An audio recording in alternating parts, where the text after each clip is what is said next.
Peace and greetings. Welcome back to the Original Titan website, where we are breaking down the hollow mind perceiver, the parts of the circuit board. As we observe the hollow mind perceiver, we are moving from the first time dimension, first mental sphere, and we're going to now move down to the second mental sphere, third time dimension. But first, what we want to do is isolate the quadrants. Here we see all four of the outer mental spheres and time dimensions. Let's go over again for clarity of what each one is before we go to the second mental sphere, third time dimension. We have gone over the first time dimension, first mental sphere, that dealt with cosmic creation and preconscious. The second time dimension, fourth mental sphere, concerns cosmic ascension and continuing consciousness. The third time dimension, second mental sphere, deals with cosmic synchronization and the or subconscious. Last but not least is the fourth time dimension, third mental sphere, cosmic cube and waking conscious mediumship. This is a picture of the third time dimension, second mental sphere.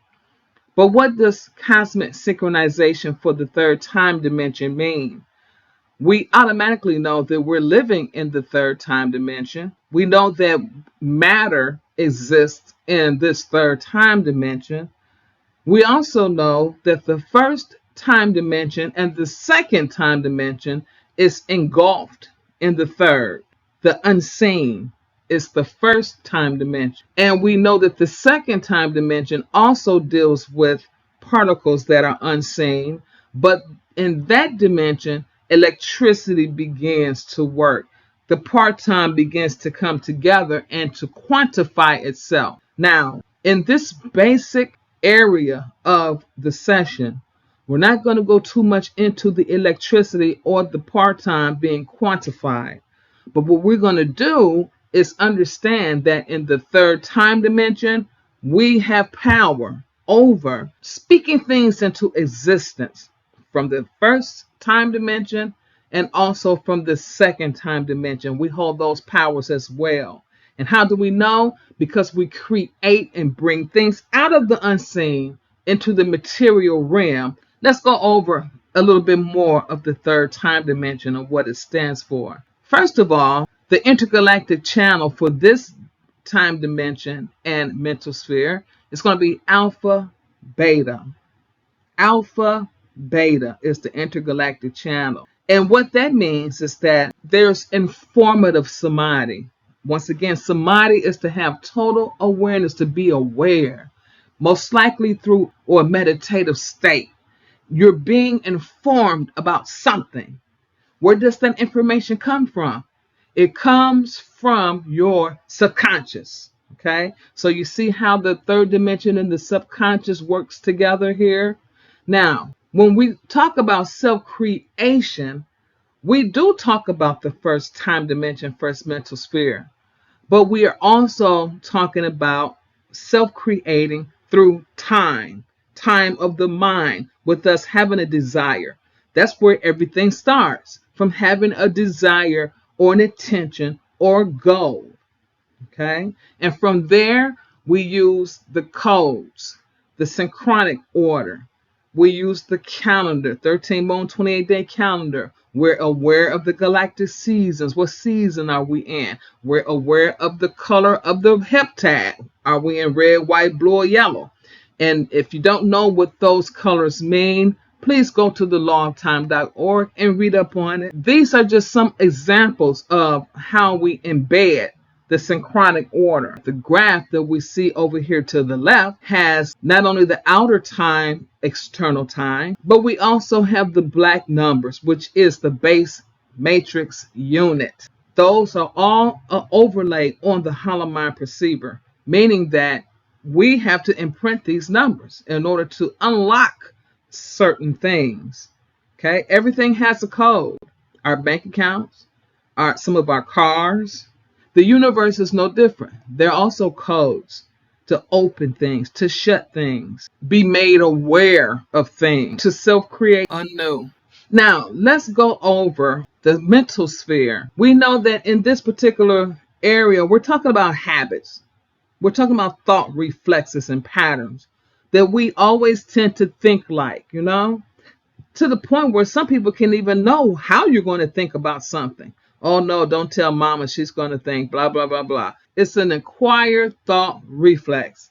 Where does it come from? I'm going to save that question before we come to the end here. This area is going to deal with repressed information that you're not really making use of right now, information of an experience that you may have had and didn't know how to process it.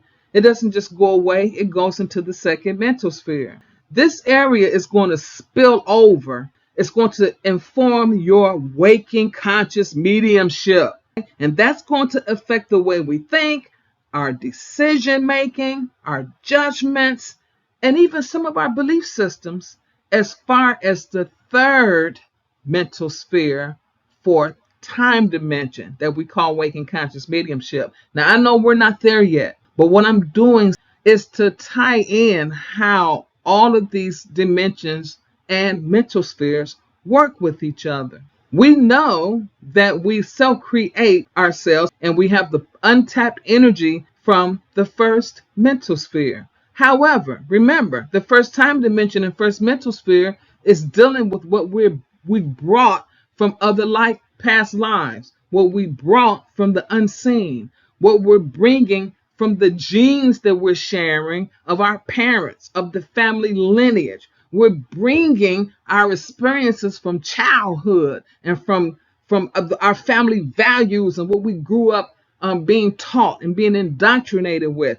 All of that is coming from the first time dimension, first mental sphere, and it is indeed directing and influencing this third time dimension and also the fourth.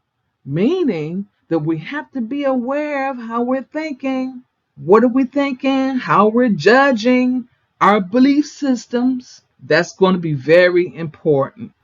The whole idea is to break up the feedback loops, the indoctrinations, the old faulty belief systems that no longer have a place in the new world. So for homework, think about the way you view things. Where did it come from? From the preconscious or from the subconscious? Because remember, we have millions of years of memory in our subconscious. We're all asked to up our game. What can we do in the third time dimension in our existence at present to clean up how we're thinking, our habits, thinking one way, and not understanding that we're falling into feedback loops that can be broken, but this can be remedied through more information and more practice of self-awareness. But for right now, we'll leave it here. If there are any questions at all about the information that's being presented here, put your questions out there and they will be answered. Peace to the gods.